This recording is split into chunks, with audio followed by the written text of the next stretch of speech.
Every time the word causality is mentioned in Berserk, it feels very concrete, set in stone, immovable, and inevitable. But as we've learned over the course of the series, that's not really the case. More often than not, causality is a sum of the choices a person makes in life, and the reason many are swayed towards evil is because of this guy right here. Visually, Ubik might just be the least threatening member of the God Hand. He's a fifth the size of a regular person, and most of his body is just his head, so he's probably harmless, right? But in reality, he might be the most dangerous God Hand of all, because he's the one that sways people's hearts towards following the path of evil. Ubik is the reason causality doesn't seem like a choice, but inevitability. And in this video, we'll explore why that's the case, what makes him this way, and how his actions have shaped the world of Berserk. So, without further ado, this is the entire life of Ubik explored.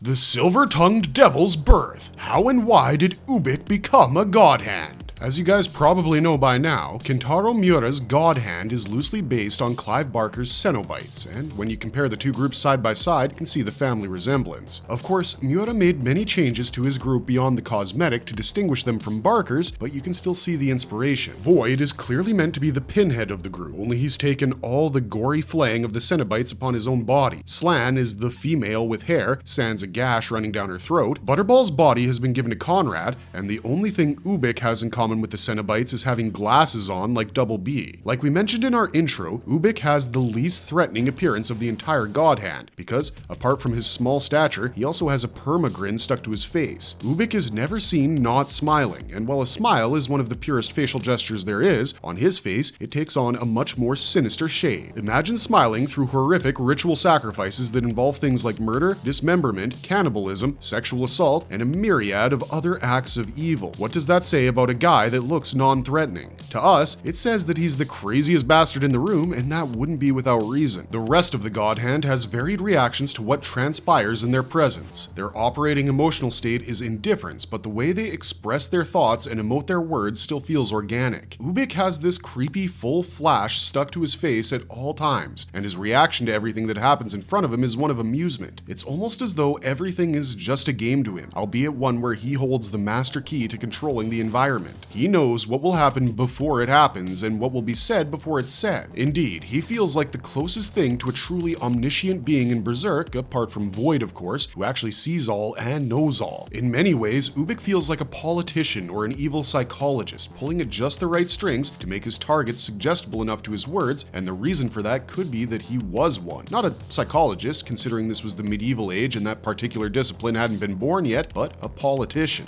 If you look at a snapshot of Ubik's posture, it almost appears as though he's posing for a camera. He's got his hands clasped tight, his working shades on, his pearly whites out, and then he starts talking, and it's almost as if he's campaigning for the target of an intended ritual to join the team of evil. That kind of persuasion at this time period could only come from one of two social figures, a politician or a priest, and frankly, Ubik could have been either one of them considering his current role and existential form. But to take this pure speculation even further, we'd say it's more likely that he was a politician, and even if he was a clergyman, he must have been a missionary of some sort. Convincing people to believe in his cause comes as naturally to Ubik as breathing, and that isn't the kind of skill a demonic reincarnation can bestow upon you. It's the kind of thing that only a human with years of practice can do, which is why we feel confident in even making this claim in the first place. The ritual to become a God Hand requires a massive sacrifice that can potentially number in the hundreds or even the thousands. Being a father or a member of some royal court would have given Ubik the kind of access needed to satisfy such a requirement. After all, Griffith was a mercenary leader who sacrificed his core army to become a God Hand member. It makes sense to assume that Ubik would have sacrificed his closest political allies and those that his influence had helped if he was a politician, or that his sacrifice came in the form of his followers as a priest. Either way, what would have gotten him to the point of even considering such a thing would be some sort of massive setback to his plans for the world. In the final episode of the Golden Age arc's prelude chapters, we were introduced to the instrument that gives each God Hand member their proper form. Shaped like an egg with a misshapen face and bathed in the red hue of blood, Griffith called it the Crimson Behelit, the egg of the world. And he also revealed an interesting fact about his acquisition of the artifact. Apparently, he got the thing from an old gypsy fortune teller who informed him that the Behelit would give him the world in exchange for his flesh, which was a creepily accurate prediction all things considered. Griffith must have thought this was some philosophical interpretation on the functionality of a good luck charm, but turns out the woman was being literal. In exchange for his mortal body and his life's blood, Griffith was given the power to change the world when he became a god hand, and he decided to use it to make his own. Ubik could have received the Behelit in a similar fashion, and if that's true, then him being a politician makes more sense than being a priest. We've seen several priests react to the Behelit as though it was a voodoo totem in Berserk. It's always perceived as being some sort of pagan artifact, and that's not surprising in a world where the Holy See reigns supreme. Heresy was a big deal back in the day, believed or not, and if Ubik was caught carrying around a mysterious red stone with a tortured face carved on it, he would have been expelled before he could lay the foundation for his sacrifice. Perhaps he received it later in life than Griffith, and he kept it hidden until the moment of his demise, but we'd still argue that Ubik was likely a politician for the simple fact that the Crimson Behelit explicitly offers its owner power, and a politician is more likely to seek his power at the moment of his demise than a priest. At least that's what we think, you know, what with priests viewing death as extended service rather than the demise of their dreams. It would make a lot of sense if Ubik was a politician that did many good and terrible things for the betterment of the world, all while wearing a smile on his face that was at times genuine and at times facetious. With the power of wit and word, he made many friends and enemies as he rose through the ranks of society. Ubik would have kept climbing too, had an act of hubris not made him forget his path momentarily, and when that happened, his entire life changed for the worse. What was once a successful and admired politician now became a reviled man, a warning for all, and that's when he reached his breaking point. It isn't necessary for all God Hand members to have gone through the extensive torture that Void and Femto were subjected to, although it's certainly quite possible. What would remain consistent in all their lives leading up to the moment of rebirth is torture of a different kind, of the soul itself. Ubik's life's purpose was shattered into dust when his moment of hubris arrived, and every moment after that was waking agony. Things became so painful for him that one day he decided to do whatever it took to preserve his most defining personality trait and sacrifice his loved ones in favor of power. Ubik was promised a life where his words would lead to true salvation for those who sought it in exchange for hundreds of souls, and he obliged. He embraced the false smiles he wore in some of his more questionable moments as the only true face he'd ever had, and during his eclipse ceremony, Ubik realized that he'd always been a manipulative bastard. He was now being offered a chance to be that person but without regrets, and in exchange, he'd be granted influence over space and time itself. What's more tempting to a politician than the power to determine one's fate? Only this time he'd get to do it, without the fake smiles and making promises that never come true. He would be knowingly leading people to their true destiny as thralls of demon kind, and that kind of job description will tend to stick a permagrin to your face. As for his form, Ubik decided on a tiny floating body with about a dozen tentacle-like fins for legs. A man that relies on his brain has no brawn, so he must be prepared to make quick getaways on the rarest of occasions that his causal interpretation fails. And speaking of causality, determining just when the God Hand members before Griffith were born and in which order is practically impossible, considering we know nothing about their backstories. Except Void, of course, we know plenty about him. All we know is that Slan, Ubik, and Conrad were created in a cycle of 3 eclipses, each of which was 216 years apart. While there's no real way of figuring out which of them came first, we think it's safe to say that it might have been Ubik. This is because of the role he plays in the God Hand ritual, which we'll get to now.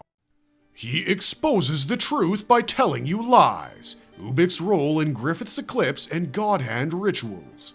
So remember what we said earlier about causality being a choice cosplaying as inevitability?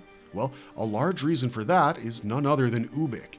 He's the one that plays with the mind of the target of a ritual and convinces them that their darkness is the only truth within them. In creating Ubik, Miura seems to have drawn inspiration from one of the oldest and most troubling yokai from Japanese folklore, the Amano-jaku.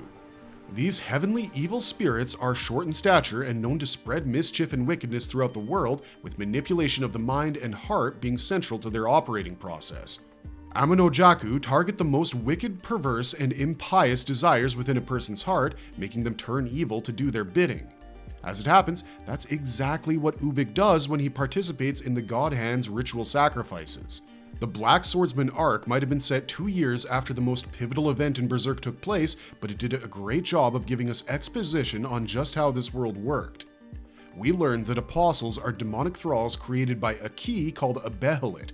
We learned that in order to become a demon, human sacrifices need to be made, and Guts was the survivor of one such ritual. We discover his purpose in life and his struggle against the God Hand, and we also find out what each of them is proficient at doing. Well, for the most part. Conrad and Slan don't play an active role in the Black Swordsman arc, and we doubt they ever do in most other rituals because, really, the entire process of convincing a human being to shed their humanity and give their souls to evil is helmed by two people, Void and Ubik. Void is the only God Hand member that can perform the Invocation of Doom. He's the first God Hand member, which means that he has the most knowledge of what's to come and the most power.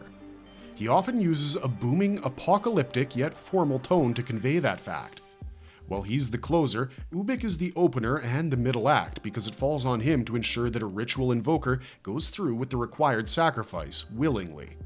Slan and Conrad chime in with words of encouragement from time to time, but really, it's Ubik's manipulation that matters most.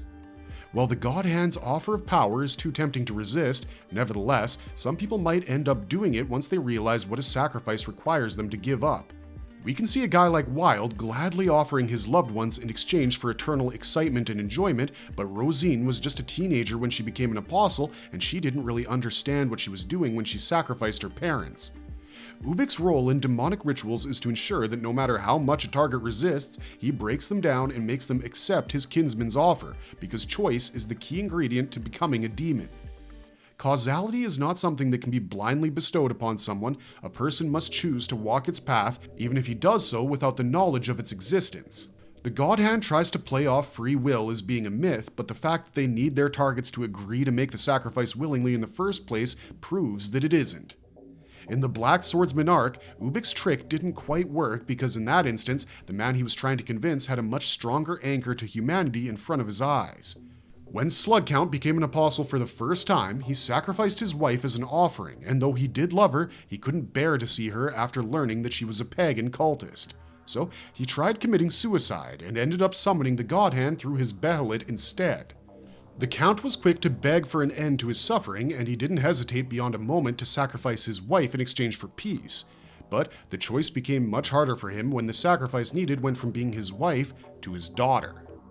When the Count became an apostle, he had no qualms about making that decision because, in his eyes, he wasn't just escaping personal pain, he was also performing a sacred duty. He was the noble ruler of a deeply religious part of the world. He had just returned from a heretic hunt where he caught his wife in the act alongside her many cultist friends. It was his duty to slay her where she stood, no matter how she was related to him, but he couldn't do it, so the God Hand stepped in and helped him out. They tried to do the same thing upon his second Behelit activation, only this time they put a lot more pressure on him than usual, and nothing about sacrificing his daughter would have felt dutiful to him. In the 7 years he'd spent as an apostle, the Slugcount had committed all kinds of atrocities, but the one person he never really went against was his daughter. He kept Teresia confined to her room to save her from the world's evils, but really, it was so that she couldn't see what he had become. Though he was inhuman, the Count's love for his daughter was the most human thing possible, which is why she needed to become his second sacrifice. Of course, we know now that the God Hand needed a twice reincarnated being to enact their grand plan for the world, which is why they were pressing the Slugcount this hard, but at this time we had no idea. When the pressure tactics didn't work because the Count didn't hate his daughter, the God Hand busted out the big guns and let Ubik do his thing. Within 5 minutes, he'd almost convinced a father to kill his daughter just because he was overly attached to living and incredibly afraid of death. How did he do this? By opening a tear in the space-time continuum and showing everyone present what happened the last time Slugcount made a sacrifice. This is where all three of the inspirations behind his character collide. The Cenobites and the Amino-Jaku are just two of them. The third inspiration for Ubik comes from Philip K. Dick's 1969 novel Ubik, which is where Miura's character gets its name. Dick's novel is set in a fictional 1992, where Earth has colonized the moon and a whole host of human beings have come to possess telepathic and precognitive abilities. The protagonist, Joe Chip, works as an inertial, someone that finds and neutralizes telepaths and precogs to protect the privacy of his company and its clients. As interesting as that premise is, it becomes irrelevant as soon as the main storyline of Ubik kicks in, which sees Joe and his comrades stuck in half-life. Half-life is a form of cryonic suspension in which a deceased person's consciousness is preserved and provided with limited capacity to communicate, effectively cheating death. Joe and his comrades getting stuck in this realm meant that they were dying, and as soon as they realized it, everything around them started going into a state of temporal decay. Objects and settings started slipping back in time, eventually anchoring at 1939, and all of Joe's friends ended up frozen and dead. The only thing that kept him alive was a magical can of aerosol spray called Ubik, which could temporarily negate the deterioration, giving its user more time to figure out a way to escape. Or at least that's what it's presented as. Over the course of the novel, we get several advertisements for Ubik, each describing it as an object of various applications, but in the final chapter, Ubik introduces itself as the nameless god that created and directs the living universe. It's all very biblical, and one of the reasons Philip K. Dick is seen as one of the most influential early sci-fi authors, but the reason we bring up his tale within the context of Miura's is because the latter seems to have heavily borrowed some concepts from the former. Sure, Miura's Ubik doesn't come in an aerosol spray can, but he is an instrument of God, and he does possess the power to manipulate the spatial and temporal plane. Also, his consciousness projections do look like a blotch of spray, giving people the most surreal playback footage of their lives, but that could be us reading too much into things. Ubik toys with the minds of his victims by immersing them within their own consciousness and making them accept their ugliest sides as truth. He doesn't exactly cause temporal decay, like Jory Miller from Dick's Ubik, but he does take on different forms within the vision itself to ensure his manipulation takes hold. This ties back into Ubik's Amano-Jaku influence because the most famous story associated with that yokai is rather similar to what he does during Griffith's eclipse. The tale of Uriko Hime speaks of a young girl that was born from a melon. She was taken in by a couple and raised as their own. The girl was named Uriko Hime after the fruit that birthed her and her princess-like beauty. But just like any sheltered princess, Uriko was unaware to the vices of the world. One day, a wedding proposal arrived at her parents' doorstep from the prince of the region who'd heard tell of her beauty. Uriko's parents were overjoyed and immediately left the house to prepare for the wedding. But before they did, they told Uriko Hime not to open the doors or windows for anyone until they returned, no matter what. Uriko complied until the Amano-Jaku tracked her into opening a crack in the window, which she used to swoop into the house and kill the melon princess. As if that wasn't disturbing enough, it proceeded to skin her and wear her flesh over its own, pretending to be the couple's daughter all the way up until the wedding day. The Amano-Jaku would have succeeded in its plan to devour the prince had he not been stopped by Uriko, who had been reincarnated as a crow. She managed to raise the alarm just in time, and the Amano-Jaku was stomped to death. While he might not be dressing up as princesses just to eat unsuspecting princes, wearing the face of someone else and pretending to be them just to achieve his own goals is something Ubik does often. He doesn't just sneak a peek at his target's personal history, he becomes a part of it, and the reason for that is the true nature of his ability. Ubik doesn't open portals into another dimension where the human subconscious is reflected, he opens a portal to the subconscious itself, and uses its contents to frame his conversion speech. With the slug count, he decided to let his daughter see the reality of her mother's demise, which he had hoped would be enough to break both her and her father, making them more cooperative during the procedure. It almost worked too, because the count started focusing on his own life slipping away. The God Hand also summoned the Vortex of Souls to make him understand how final his decision must be, and he almost agrees to their deal, until he catches a glimpse of his crying daughter. In that moment, Slug Count is reminded of the real reason for his pain, his path in life. He'd made the choice to become a monster and kill the mother of his child, and now, instead of dying with his consequences, he was being told to live on and not regret giving Teresia up as well. The father in him couldn't condemn his daughter to eternity in hell, so he rejected the God Hand's offer and broke both Ubik's projection and Void's flaming invisible brand of sacrifice poker. This is the only time that we've ever seen such a thing happen in Berserk, by the way, because no apostle before or since Slug Count has managed to preserve their humanity as much as he did. Sure, guys like Zod and Locus aren't animals like their lesser counterparts and even exhibit traits that are highly human, like honor and respect and not desecrating the bodies of the dead for a quick meal. But they also aren't exactly human. Zod is obsessed with finding the strongest challenge in existence and actively seeks out battlefields to that end. Locus's desire is to serve a man that can truly embody the concept of the divine right of kings, and that kind of person comes once in generations. In fact, the only two apostles that seem to retain even a thimble of their human selves are the Count and his Eclipse Detour buddy Rosine. Both of them had people who defined their human souls beyond the ones they sacrificed. For the Count, it was his daughter, and for Rosine, it was her childhood friend, Jill. Though she did try to turn her into one of her elf slaves at first, towards the end of her life, Rosine admitted that her pain and loneliness was what drove her actions, not some inherent desire to spread evil. Having Jill by her side in her final moments gives her comfort, and thank God the God Hand didn't go after her as a target for their twice reincarnation plan, right? Point is, as long as there is a shred, a tiny sliver of humanity still within the hearts of those the God Hand deems worthy of joining their ranks, then they will resist, and it's Ubik's job to make sure that they don't. The Slug Count's second ascension is the only blemish on what is otherwise a spotless record, and this is why we think Ubik was the second human to become a God Hand.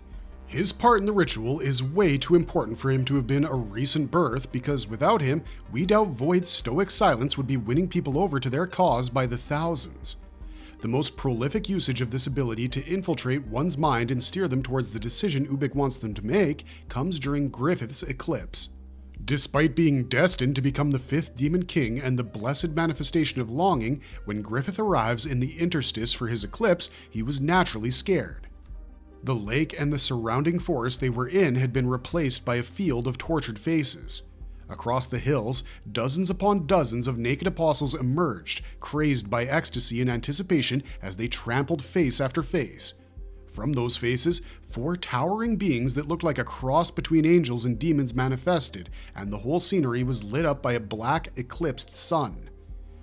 It's the stuff of nightmares, we know, and Griffith sure felt like he was in one when his eclipse began. In fact, he was so scared that he momentarily forgave Guts for touching him again after making him give up on his dream, and his fear was called out by Void himself. Sensing the hesitance within the Chosen One, Ubik immediately swooped in and got to work, taking extra care that he succeeded this time around. When it came to apostles, the God Hand had plenty of options to choose from, so Slug Count's loss didn't hurt them in the grand scheme of things. But one of them was only born once every 216 years, and if that Chosen One didn't embrace their destiny, they would have to wait a very long time for the cycle to be renewed, or the ramifications could be far worse than that. This is why, where Ubik just exposed the Count's past deeds via flashback, he gave Griffith the full Uriko-hime treatment. In order to make him accept the evil within his heart, Ubik had to strike at the core of Griffith's very existence, and to do that, he needed to sully his dream. He took the form of an old woman working at a weaving desk as a nod to the Sisters of Fate from Greek mythology. In the depths of his consciousness, Griffith was still the child that saw the castle all those years ago and decided to become king no matter what it took. Ubik conveniently placed himself within the boy's path and pointed him towards his playmates, a field of hundreds of corpses. With harsh words and clever manipulation, he made Griffith believe that he'd always lived a life drenched in blood.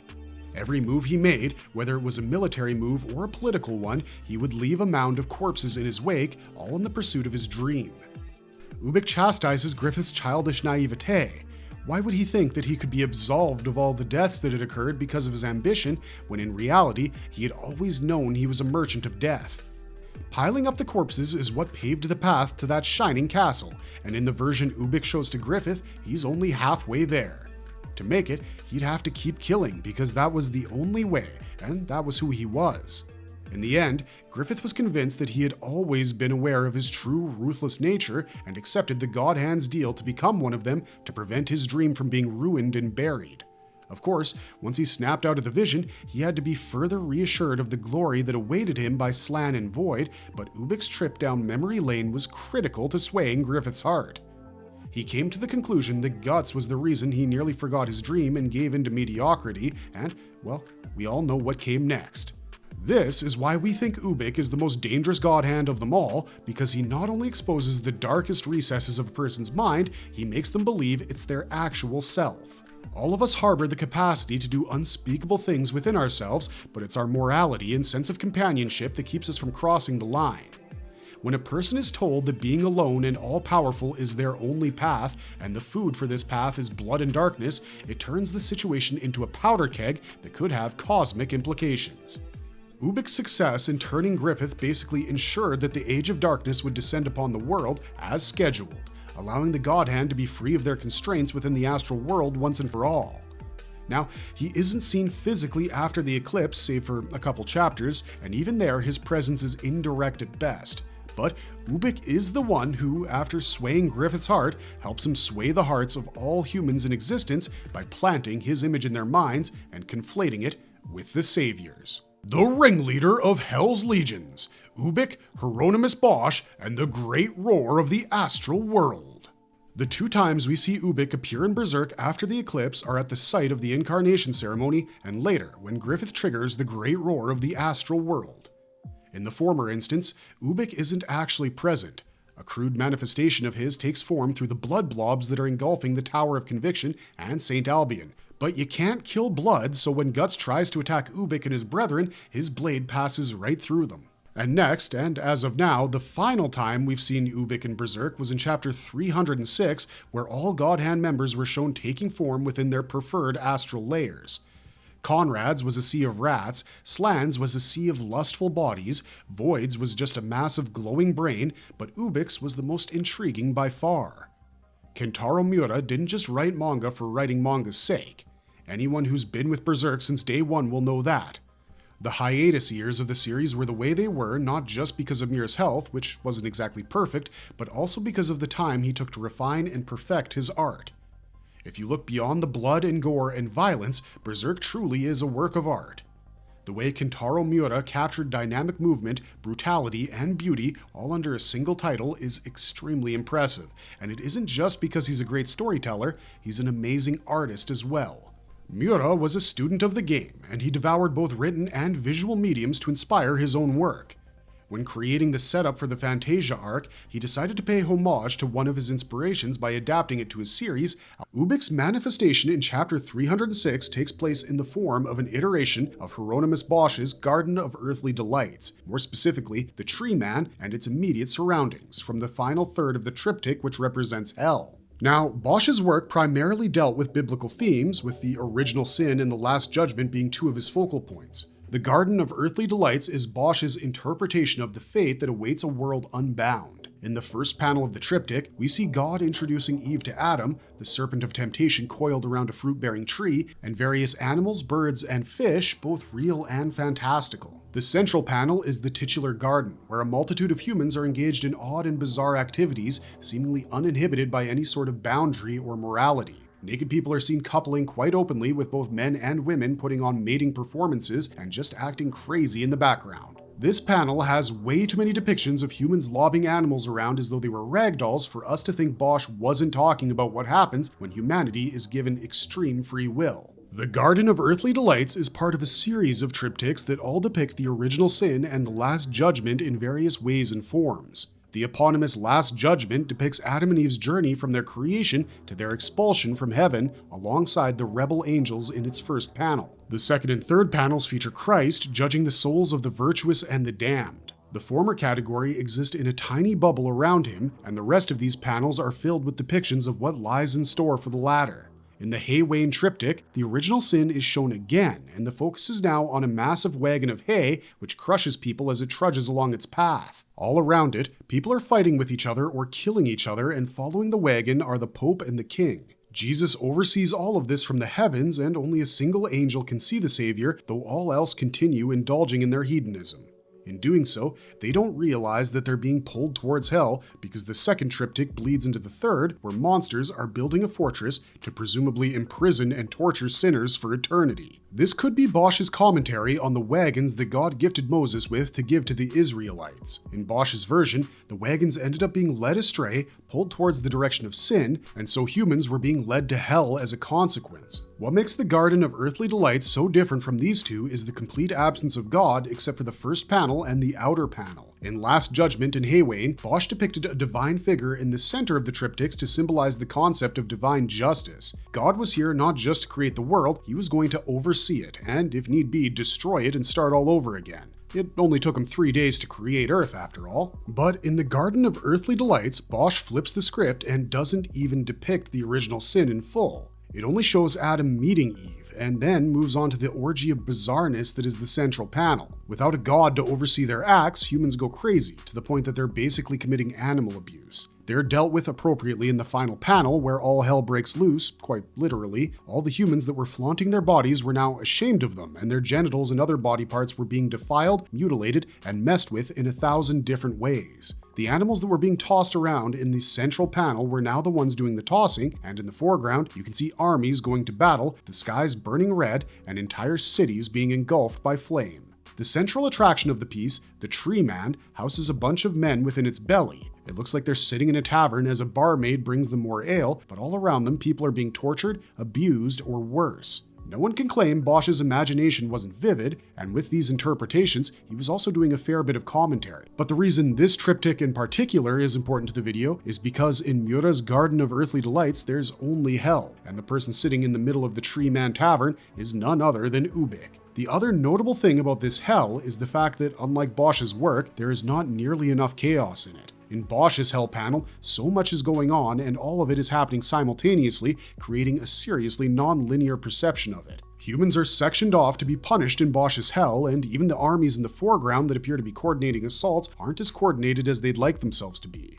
There's no sense of direction because no one's moving, certainly not the guy who got trapped under an instrument and now has line sheet printed on his ass. But in Miura's garden, all creatures, be they anthropomorphic animals or humans in varying stages of dismemberment, move in the same direction. There's no conflict among them, no desire to harm the other even if it's out of a sense of naivete. They're all just marching in the same direction, blowing and beating the marching song as Ubik occupies center stage within Miura's Tree Man. For a long time, fans have wondered what this could mean besides being a cool art idea, and we think we have an answer. The idea that every single creature in this image from chapter 306 is marching in unison shortly after the Great Roar was triggered can only mean one thing. It depicts the humans and the apostles that will follow the God Hand into the new world.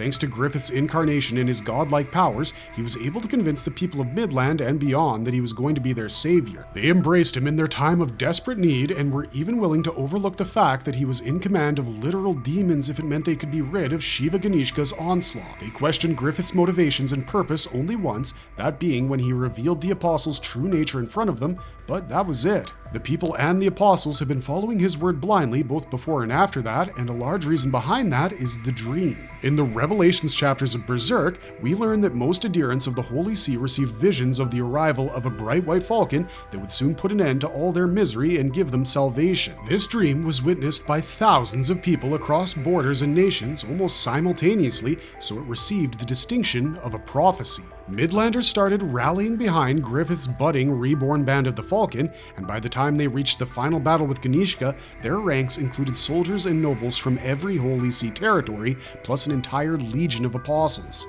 One by one, every single person came to believe that the dream their subconscious experienced was real and that it was about Griffith. This is why they're so chill with letting him dictate basically everything, from military strategy to state policy to even restructuring the face of society itself. They believe he's their Jesus, so his word should be gospel, and he will surely deliver them the greatest pursuit of every human soul, nirvana. Of course, that's not true, and Griffith's really sending them to the abyss, but we've already spoken about that at length. The thing that's relevant to this video is that we think Ubik was the one who was sending out all those dreams, not Griffith. It makes a lot of sense when you consider the fact that his power basically allows him to invade the subconscious mind and twist it to see whatever he wants it to see. As a God Hand member, possibly the second oldest one after Void, he'd certainly have the knowledge, experience, and access to make such a mass hallucination take root inside of people's minds. But if anyone would be up for such a challenge, it would be Ubik, and if we're correct about his involvement in the Revelations chapters, then that explains why Miura picked the Hell panel for his manifestation in chapter 306. Sitting at the center of the table in Tree Man Tavern, Ubik is the one who made the impossible possible. He convinced both humans and inhumans to fight on the same side and paved the way for his kinsman's rebirth, this time into the world from whence he came. With all of his mass consciousness manipulation needs met, Ubik now lies in wait for the next call to action. When that will take place remains unknown because the current Berserk hiatus feels like we've rewound the clock a bit, but we can say with certainty that it will eventually happen. Ubik's powers are too troublesome to leave him unattended, and even when Guts and his crew do decide to go after him, they're gonna have to be careful in who they select as their champion. Anyone with a fragile mind would break under the weight of Ubik's mental manipulation as easily as a boot snaps a twig. Protecting oneself from his telepathic abilities would be the highest priority. But assuming you were able to discover all the ways to bypass Ubik's invulnerabilities, from a physical standpoint, he'd be the easiest God Hand to kill. That's why we think it'll be the exact opposite in the series itself, but like we said a few moments ago, that remains to be seen.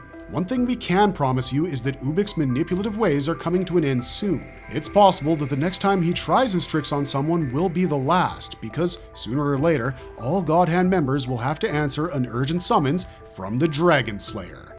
Marvelous verdict! But as for this video, we're afraid that's all we've got for you guys. Ubik is definitely the most intriguing God Hand member out of the 5, and working on breaking down his backstory and motivations was a lot of fun for us. Let us know what you thought in the comments section down below, and let us know your favorite Ubik moment throughout the series. Don't forget to like, share, and subscribe for more Berserk content, and we'll see you guys in the next one. This is Wizard Wheezy signing off for now, but don't forget, keep on struggling, strugglers.